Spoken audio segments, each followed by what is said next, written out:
Welcome, today I'm showing how to change screen recorder sound settings into a HONOR Magic4 Pro. First of all, open your top navigation bar and find here screen recorder button.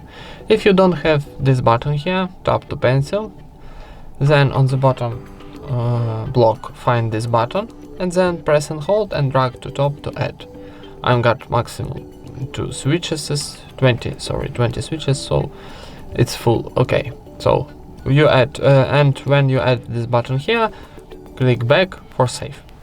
Now when we add this button here, tap onto a screen recorder button and we are starting our screen recorder. So and we can change, for example, now I'm without sound screen recorder, and if we wanna activate some sound, we need to tap here and we activate our microphone sound option, and record will be with microphone sound.